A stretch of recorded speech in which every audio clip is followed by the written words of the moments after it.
청소년 사역을 하는 어떤 목사님의 책을 읽어보았습니다. 그 책에는 이런 얘기가 써져 있어요. 여름이 되면 수련회를 다 가잖아요. 수련회를 가면 전에 오지 않던, 교회에 오지 않던 학생들이, 예수 믿지 않던 학생들이 수련회나 한번 가볼까, 잘생긴 남학생이 있대, 예쁜 여학생이 있대 하고 참여하는 그런 경우도 있고요. 또 별로 출석을 잘하지 못하는 학생들도 부모의 성화에 힘입어서 이기도 하고 이번에 한번 가볼까 하고 수련회를 참여하기도 하지요. 이런저런 기회를 잡아서 수련회를 참여하는 학생들이 많습니다. 그런데 그날 이 목사님이 어떤 소식 하나를 듣는데, 교회를 다니지 않는 한 녀석이 수련회를 오는데 이 학생이 담배를 피는 학생이래요. 어느 정도를 피워대느냐면 하루에 최소 3갑, 많게는 5갑. 학생임에도 불구하고 그렇게 담배를 피는 녀석이 수련회를 참여한답니다. 뿐만 아니라 이미 교회를 다니고 있는 아이들 중에서도, 또 새로 온 아이들 중에서도 담배를 피우는 학생들이 적잖게 있다는 보고를 받아요. 그리고 이제 수련회를 참석했습니다. 그리고 밥을 먹은 다음에 담배 피는 아이들을 전부 다 불러서 한적한 곳으로 데리고 갔대요. 식후 불연하면 조실부모하고 노상객사할 수 있잖아요. 밥 먹은 다음에 이 학생들을 불러다가 목사님이 미리 담배를 준비해가지고 한 개씩 전부 다 줬대요. 그리고 라이터를 가져다가 자 피워라 하고 라이터를 붙여주려고 그러니까 어떤 학생은 이렇게는 안 피우겠다 하면서 그냥 돌아간 학생이 있고, 또 어떤 학생은 목사님이 붙여준 그 불에 불을 붙여서 담배를 피운 학생들이 있었답니다. 그런데 1시간, 2시간 지나고 놀라운 일이 벌어졌대요. 이 하루에 3갑, 5갑을 피는 이 아이가 담배를 피지 않더랍니다. 금단 증상이 있을 텐데 어떻게 잘 견디나 보자 하고 지켜보고 있었는데 아니나 다를까 그 금단 증상 때문에 몸부림을 하더래요. 아니 그래서 다시 불러다가 또 담배를 주면서 불을 붙여줄 테니까 피워라. 얘가 안 피운대요. 아니 괜찮다니까 피우라고. 아니 안 피운다고요. 아니 괜찮다고 피우라고. 이런 우스꽝스러운 일이 벌어지는 거예요.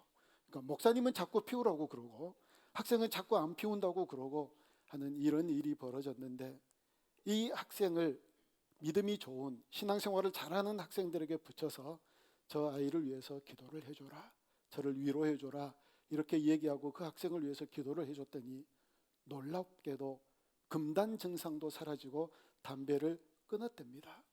안 피워도 되었대요. 그리고 수련회가 끝난 다음에 이틀 후에 이 목사님이 이 학생을 데리고 식당에 가서 밥을 먹는데 옆에서 담배를 피는 사람이 있는데 목사님은 그 담배 연기를 견딜 수 있었는데 이 학생은 견디지를 못하고 튀어나가더래요. 담배 냄새 연기를 맡고 담배를 다시 피우고 싶어서 견디지 못해서 나아간 것이 아니라 그 냄새가 역겨워서 나갔대요. 역겨워서.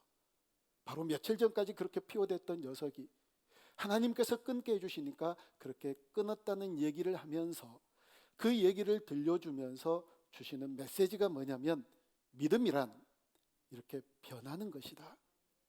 믿음이란 반드시 변해야 되는 것이다 라는 메시지를 주고 싶은 거예요. 우리가 믿음을 가졌노라고 하면서도 헛된 믿음을 가질 수 있고, 믿음을 가졌노라고 그러면서 잘못된 믿음을 가질 수 있는 이런 사람들을 향하여서 믿음을 가졌느냐?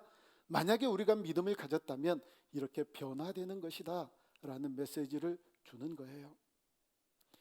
여러분, 열왕기상 17장을 보면 하나님께서 대선지자 엘리야를 부르셔서 그를 사역시키는 내용의 말씀이 나와요.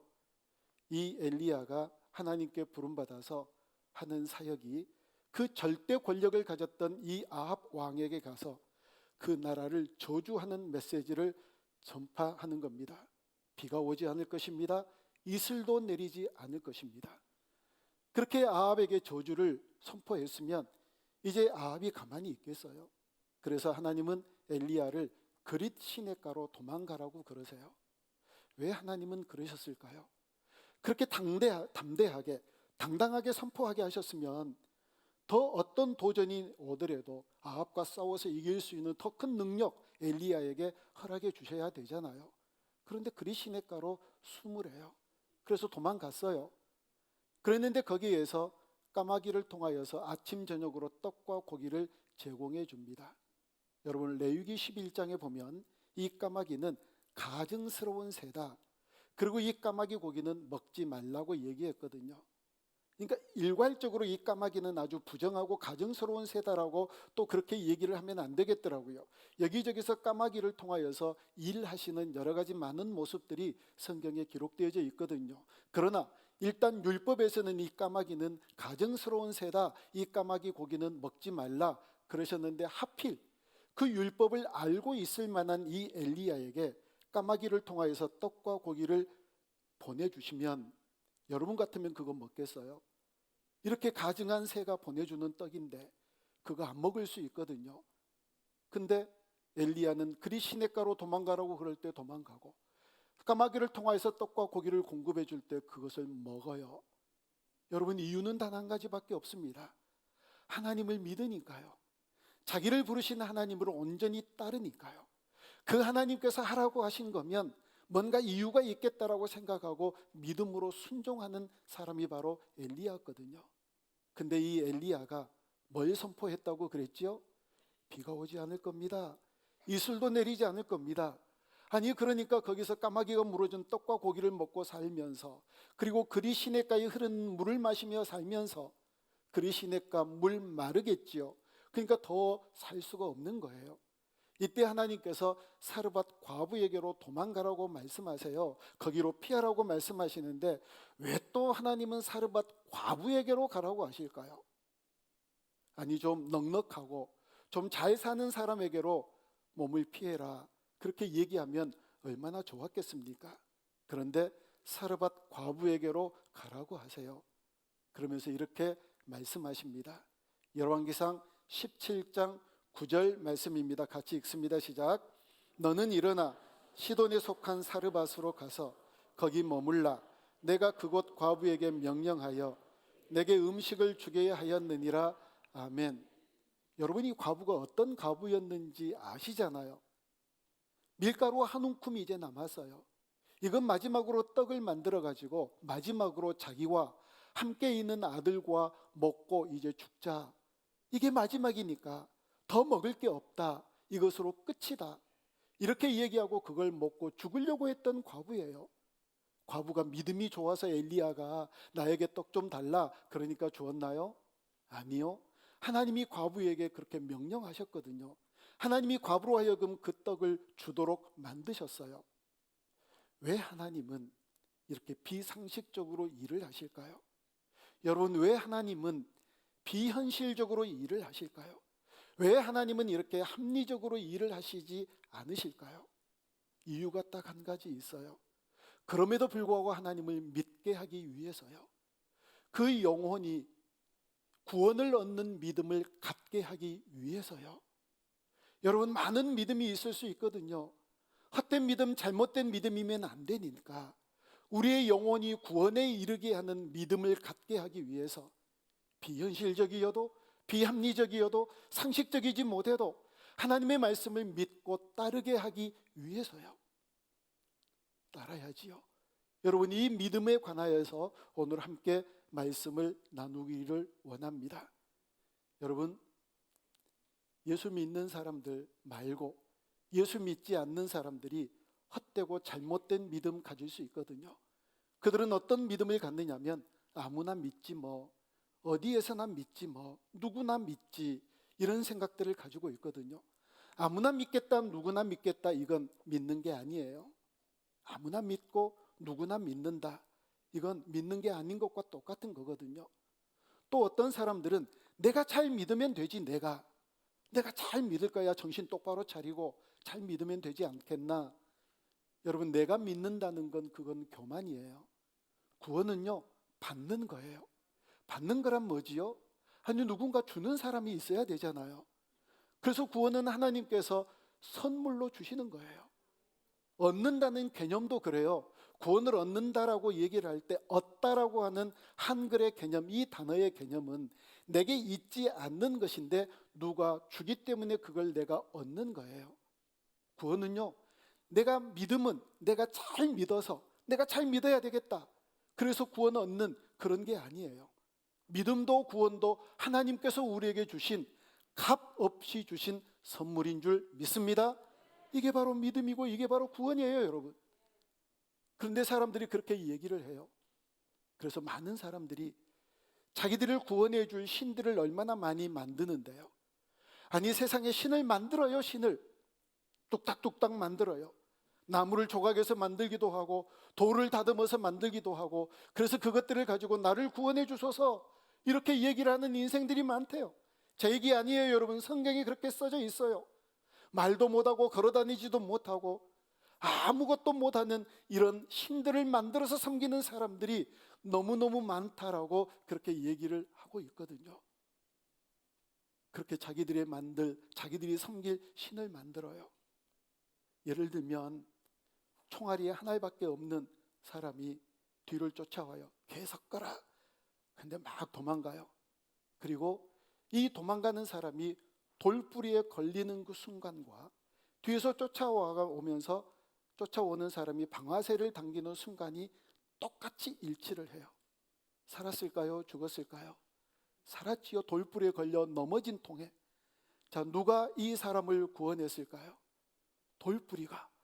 그래서 돌뿌리를 캐내들고 돌뿌리여 돌뿌리여 이렇게 섬기는 인생이 세상 믿지 않는 인생이라고요. 얼마나 어리석은 인생인데요.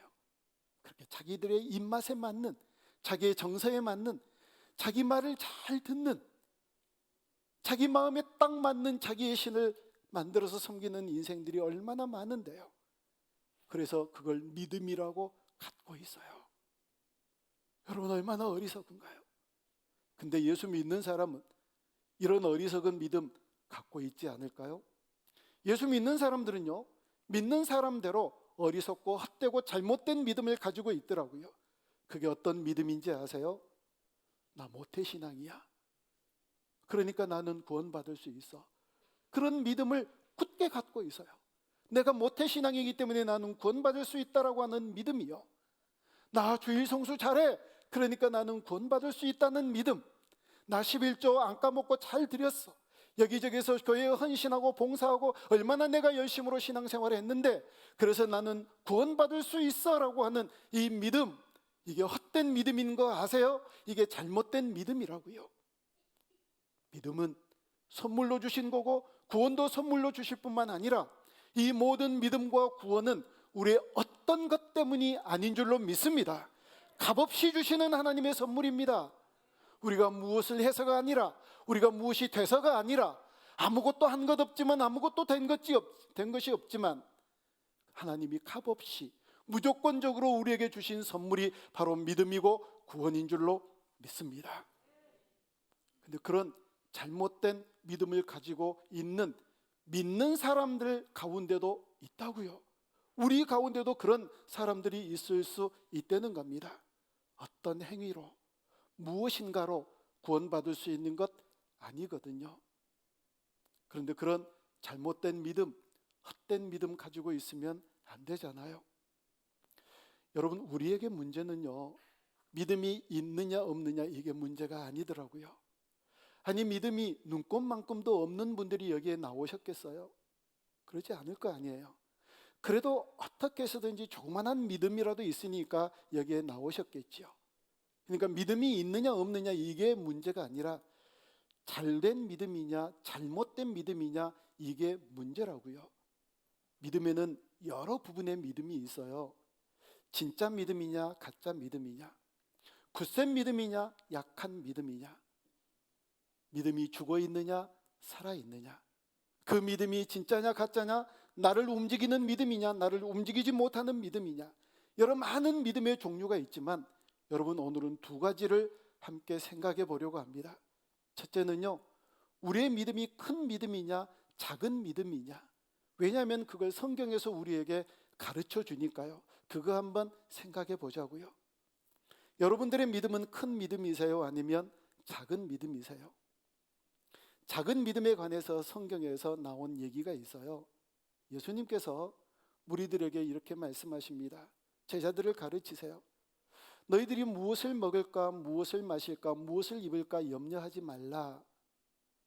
그거 염려하지 말래요. 공중의 새 봐라. 들의 풀과 꽃을 봐라. 그것들 내가 기르지 않느냐. 그런데 너희들 왜 그것 가지고 걱정하느냐라고 말씀하시면서 마태복음 6장 30절에서 이렇게 우리에게 교훈해 주세요. 우리 같이 읽습니다. 시작. 오늘 있다가 내일 아궁이에 던져지는 들풀도 하나님께서 이렇게 입히시거든 하물며 너희 일까 보냐. 믿음이 작은 자들아. 아멘. 무엇을 먹을까 마실까 입을까 이거 염려하는 사람들은 믿음이 작은 자래요. 공중의 새 봐라. 들에 핀 백합아 봐라. 누가 먹을 것 주느냐, 누가 걸음을 주느냐, 누가 그것들을 돌보느냐. 아무도 돌보지 않느냐, 돌보지 않지 않느냐. 그런데 내가 기른다. 내가 하물며 너희 일까 보냐. 너희들은 내 새끼야, 내 자녀야. 내 사랑하는 아들 독생자 예수를 죽여서 구원할 만큼 너희들은 내 사랑하는 자식이라고. 어떻게 너희들을 내가 돌보지 않겠느냐. 그런데 무엇을 먹을까 마실까 입을까 이렇게 염려하는 이것에 집중하며 이것이 온전한 목표되며 살아가는 사람들을 향하여서 믿음이 적은 자들아. 그건 믿음이 적대요. 여러분의 삶의 목표는 뭐예요? 좀 더 잘 먹기 위해서요? 좀 더 좋은 것 누리기 위해서요? 더 값비싼 브랜드 옷을 입기 위해서요? 그것이 목표가 되고 그것이 삶의 가치가 된다면 믿음이 작은 자래요. 믿음 작은 자 되지 않기를 원합니다. 적어도 우리가 거기 수준에 머물러 있으면 안 되잖아요. 그 1차적인 동물들이 가질 수 있는 그런 목표 이 정도 가지고 있으면 안 되잖아요. 그러면서 믿음이 큰 자를 우리에게 소개를 해주세요. 예수님께서 어느 날 두로와 시돈 지방을 들어가세요. 그런데 갑자기 가나안 이방인 여인 한 사람이 쫓아와가지고 소리를 지릅니다. 다윗의 자손이여 나를 불쌍히 여기소서. 내 딸이 흉악한 귀신에 들렸습니다. 그러니까 제자들이 아니 예수님 저렇게 큰 소리 친 거 보세요. 어떻게 좀 해주세요. 그러니까 예수님이 그 여인에게 얘기하기를 자녀에게 줄 떡을 취하여서 개들에게 주는 것이 마땅치 않다. 이 가나안 여인을 뭘로 취급을 해요? 개요. 개로 취급을 해요. 나 같으면 흥피채취하고 그냥 가버렸을 거예요. 근데 가나안 여인이 떠나지 않고 더 붙들면서 예수님께 얘기합니다. 예수님 말씀 맞습니다. 옳습니다. 그러나 개들도 주인의 상에서 떨어지는 부스러기를 먹고 자랍니다. 이렇게 고백하는 가나안 여인에게 우리 주님이 하신 말씀이 있어요. 마태복음 15장 28절 말씀을 같이 읽습니다. 시작. 이에 예수께서 대답하여 이르시되 여자여 내 믿음이 크도다. 내 소원대로 되리라 하시니 그때로부터 그의 딸이 나으니라. 아멘. 이 여인의 믿음을 크도다라고 말씀하세요. 왜요? 개 취급을 당했음에도 불구하고 떠나지 않았으니까요. 주님 앞에서 삐지지 않았으니까요. 왜 안 삐졌을까요? 왜 계속해서 주님께 매달렸을까요? 주님만이 하실 수 있다는 믿음 가졌으니까요. 주님 외에는 열쇠가 없다고 생각했으니까요. 주님만이 이 문제를 해결하실 수 있는 능력자라고 굳게 믿었으니까요. 주님도 믿어보고 또 다른 것도 믿어보고 주님에게 한 발자국 걸쳐놓고 또 다른 것에도 한 발자국 걸쳐놓는 우리와 같지 아니하고 오직 주님만이 이 문제를 해결하실 수 있는 능력자이십니다. 주님 외에는 없습니다. 개 취급을 당함에도 불구하고 주님을 붙들었던 그 믿음을 우리 주님께서 큰 믿음으로 보셨다는 거예요. 또 큰 믿음이라고 인정한 분이 계세요. 백부장 아시잖아요. 하인이 병에 걸렸어요. 우리 주님께서 좀 고쳐달라고 간절히 원했을 때 거리가 멀지 않아서 주님께서 그 집으로 갔는데 백부장이 주님을 집으로 모셔드리지를 않는 거예요. 너무 누추하다는 겁니다. 백부장의 집이 누추할까요? 권력자인데요. 누추하지 않지요. 근데 우리 주님 맞아들이기에 감당하지 못할 그럴 집이라는 겁니다. 주님은 너무 높으시기 때문에 자기의 집이 얼마나 호화롭고 찬란하더라도 그 주님을 모실 만한 그런 집이 아니라는 거예요. 아니, 그리고 주님께서 오시지 않아도 말씀만으로 하셔도 내 하인이 낫겠습니다, 이 믿음을 가졌거든요. 이 백부장의 믿음을 향하여 우리 주님이 말씀하세요. 누가복음 7장 9절 말씀입니다. 같이 읽습니다. 시작. 예수께서 들으시고 그를 놀랍게 여겨 돌이키사 따르는 무리에게 이르시되 내가 너희에게 이르노니 이스라엘 중에서도 이만한 믿음은 만나보지 못하였노라 하시더라. 아멘. 여기에서 맨 끝에 이만한 믿음, 여기에는 쉬운 성경에는 뭐라고 얘기하고 있느냐면 이처럼 큰 믿음이라고 얘기하고 있어요. 이렇게 큰 믿음을 가진 자를 만나보지를 못했대요. 왜 이 백부장의 믿음을 큰 믿음이라고 그랬을까요? 예수님의 능력을 인정했으니까. 오시지 않아도, 직접 터치하지 않으시더라도, 직접 안수하지 않으시더라도 그 하인이 나을 줄 믿었으니까 이 믿음을 큰 믿음이라고 얘기를 하는 거예요. 그런데 놀랍지요? 여러분, 이 큰 믿음이라고 칭찬을 받은 사람들이 여러분들의 예상치 안에 있는 사람인가요? 예상 밖에 있는 사람인가요? 예상 밖에 있는 사람 아닌가요? 아니, 유대인 가운데서 그만한 믿음이 있어야지요. 늘 주님을 따라다니는 제자들에게서 그 큰 믿음이 발견되어야지요. 어떻게 이방인 가운데서 이런 믿음을 우리 주님께서 발견하시고 칭찬하실 수 있느냐고요? 이게 뭐하고 똑같냐면 예수님께서 큰 믿음 어디 누가 가지고 있나 찾으러 오셨는데 지금 예배드리고 있는 우리 가운데서는 찾지를 못하신 거예요. 다른 데서 찾는 거예요. 다른 데서. 이방인이라고 일컬어지는 사람들 가운데서 어쩌면 이렇게 큰 믿음이 있느냐? 어쩌면 북한의 지하교회에서 찾을지도 몰라요. 어쩌면 중국에서 지하교회에서 여전히 성도들이 함께 모여서 자기 목숨을 내어놓고 신앙생활하는 이런 사람들 가운데서 찾을지도 모르거든요. 왜냐하면 이들은 오직 주님밖에 없습니다. 주님 아니면 안 됩니다. 오직 주님만을 믿고 따랐던 이 믿음, 큰 믿음이라고 칭찬하셨거든요. 여러분, 주님이 찾으시는 큰 믿음을 소유하는 주의 백성들이 되어줄 수 있기를 주님의 이름으로 축원합니다. 그러기 위해서 분명한 것 있지요? 오직 주님이십니다. 주님만이 능력자이십니다.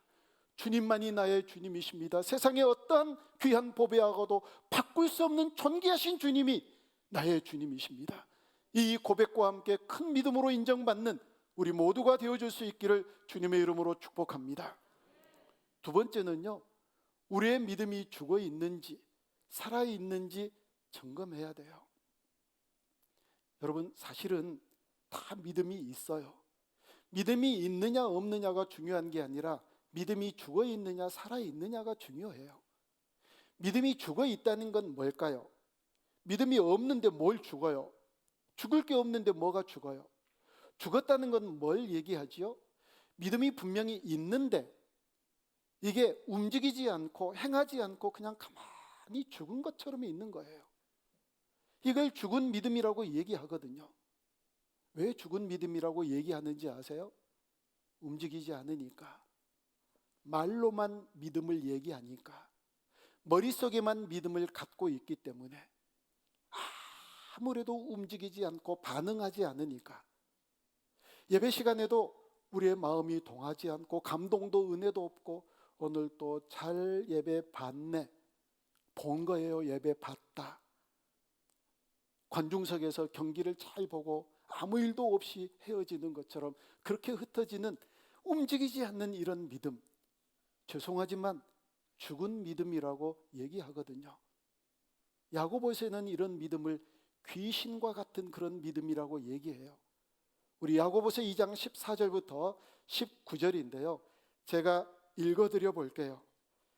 내 형제들아, 만일 사람이 믿음이 있노라 하고 행함이 없으면 무슨 유익이 있으리요? 그 믿음이 능히 자기를 구원하겠느냐? 믿음이 있는데 행함이 없이 가만히 있어요. 뭐라고요?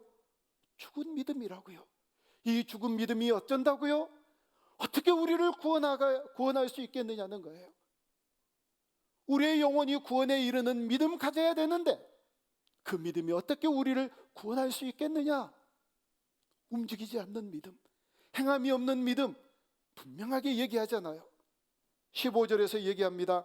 만일 형제나 자매가 헐벗고 일용할 양식이 없는데 너희 중에 누구든지 그에게 이르되 평안히 가라, 덥게 하라, 배부르게 하라 하며 그 몸에 쓸 것을 주지 아니하면 무슨 유익이 있으리요? 어떤 믿음이요? 말로만 하는 믿음. 제가 아까 말씀드렸잖아요. 죽은 믿음이란 행함이 없는 믿음, 말로만 하는 믿음이라고요. 이런 믿음이 있으면 안 된다는 거예요. 무슨 유익이 있겠느냐? 어찌 우리를 구원할 수 있겠느냐? 그 믿음 죽은 믿음인데요. 17절에서 얘기합니다. 이와 같이 행함이 없는 믿음은 그 자체가 죽은 것이라. 어떤 사람은 말하기를 너는 믿음이 있고 나는 행함이 있으니, 나는 믿음이 있다고 생각을 하는 거예요.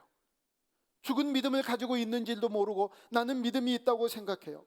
나는 행함이 있으니 행함이 없는 내 믿음을 내게 보이라. 나는 행함으로 내 믿음을 네게 보이리라. 행함이 있는 믿음이어야 진짜 죽지 않는 믿음이라는 거예요. 그리고 마지막 19절에서 우리가 너무나도 잘 아는 내용의 말씀을 하시죠. 우리 같이 읽습니다. 19절 시작.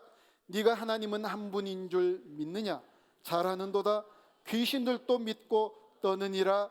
아멘. 그건 귀신들도 믿는 믿음이라는 거예요.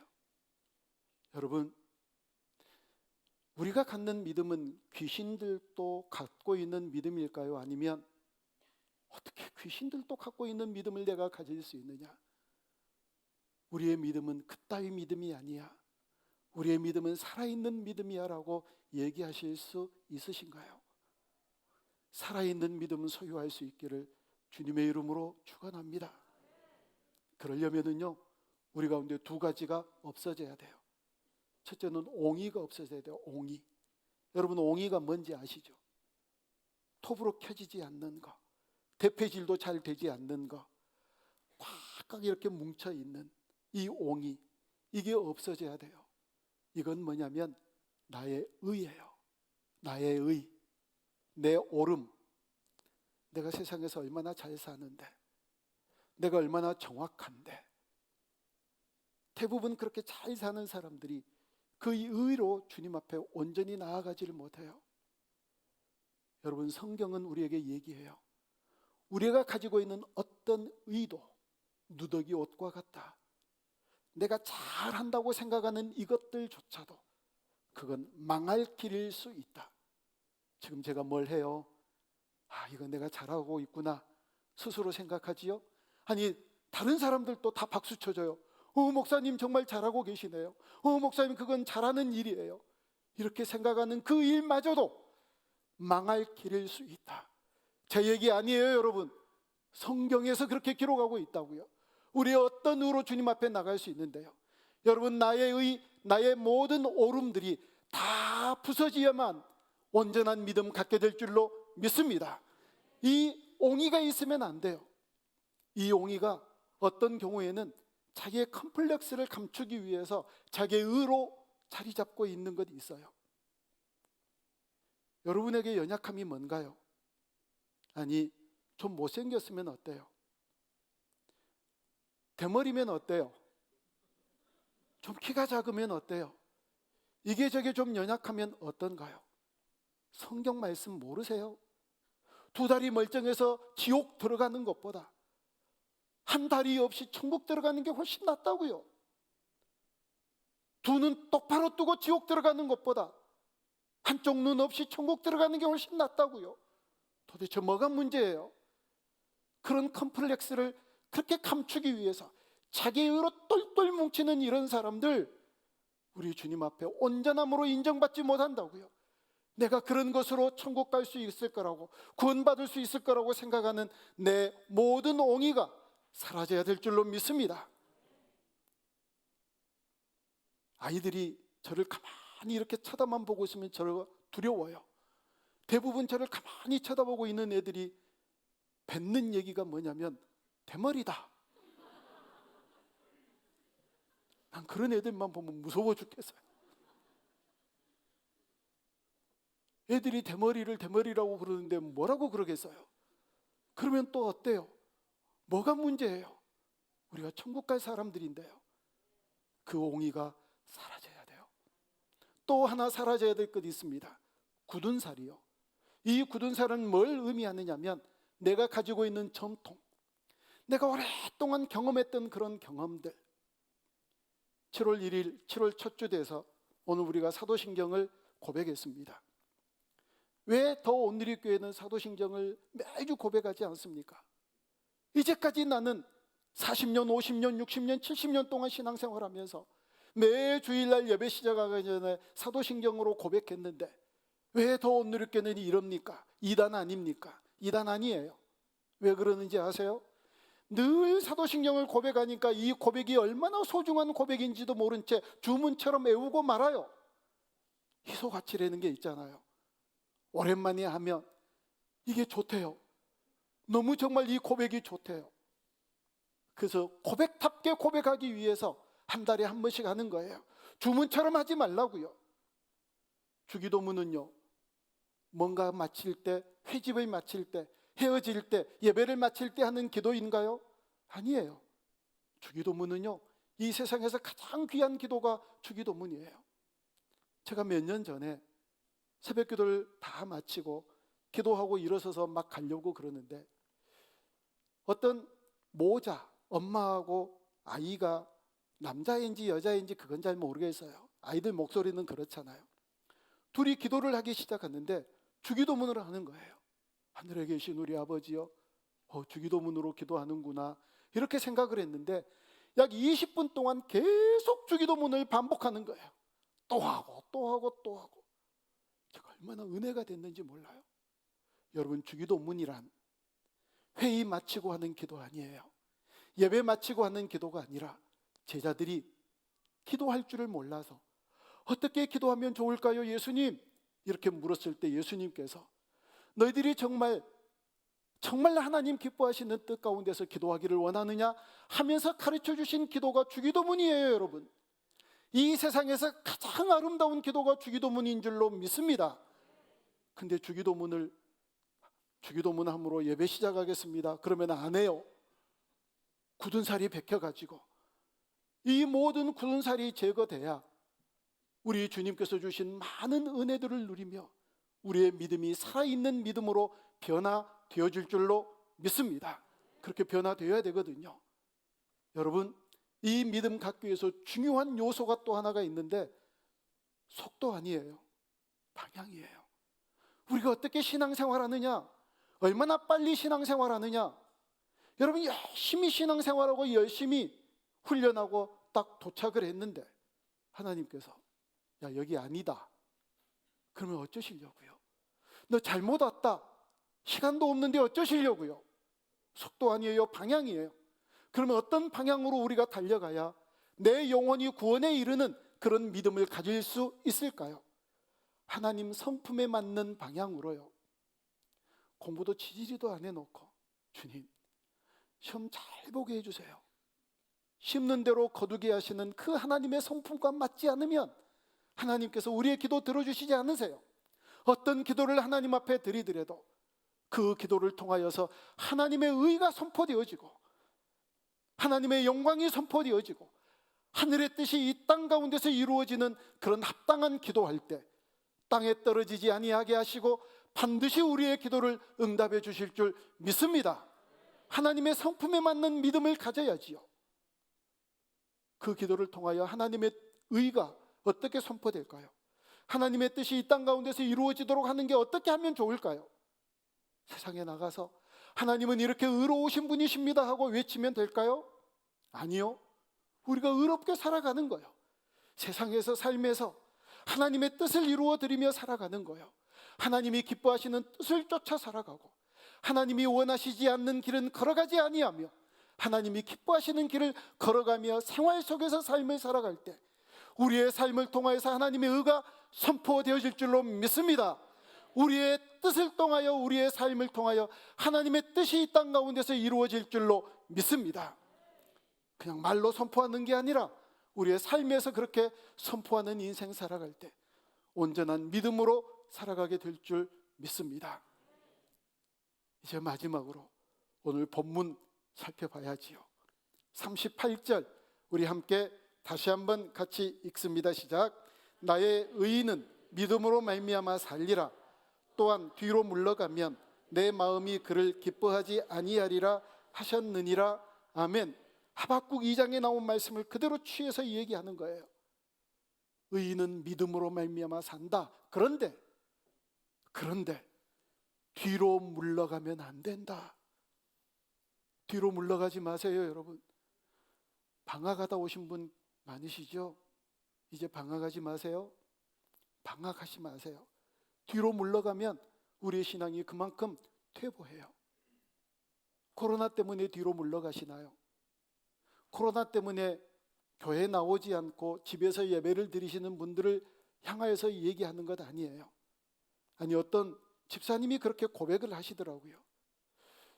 지난번에 교회 문을 닫았을 때 집에서 예배를 드리니까 참 좋대, 편하대. 그러니까 교회 문이 열려도 나가기 싫다고요. 나가기 싫더래요. 특히 우리 여자 성도님들은 더 그럴 것 같아요.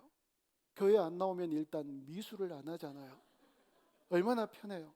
오늘 무슨 옷을 입고 교회에 나갈까 걱정하지 않으셔도 되잖아요. 그래서 계속 뒤로 물러가게 되면, 그런 것들 때문에 뒤로 물러가게 되면 어떻게 된다고요? 39절 말씀을 읽습니다. 시작. 우리는 뒤로 물러가 멸망할 자가 아니요 오직 영혼을 구원함에 이르는 믿음을 가진 자니라. 아멘. 뒤로 물러가다가 어떻게 된다고요? 멸망할 수 있다고요. 그러나 날마다 전진하고 또 우리를 일깨워서 내가 믿음을 가졌는데 말로만, 그리고 작은 믿음, 그냥 생각으로만 이런 믿음이 아니라 살아서 움직이는 큰 믿음 가져서 그 믿음이 내 영혼을 구원하는 믿음이어야지요. 그런 믿음을 갖고 살아야지요. 그런 믿음을 가지고 우리의 영혼이 구원받은 것 때문에 날마다 기쁘고 날마다 즐겁고 행복한 그런 복된 인생길을 온전한 믿음 갖고 살아가는 우리 모두가 되어줄 수 있기를 주님의 이름으로 축원합니다. 구원에 이르는 믿음 가졌는가? 이번 주 한 주 여러분 숙제예요. 나는 과연 믿음이 있으세요? 다? 과연 구원에 이르는 믿음을 가졌는가? 꼭 한번 점검해 보실 수 있기를 바랍니다. 기도합니다.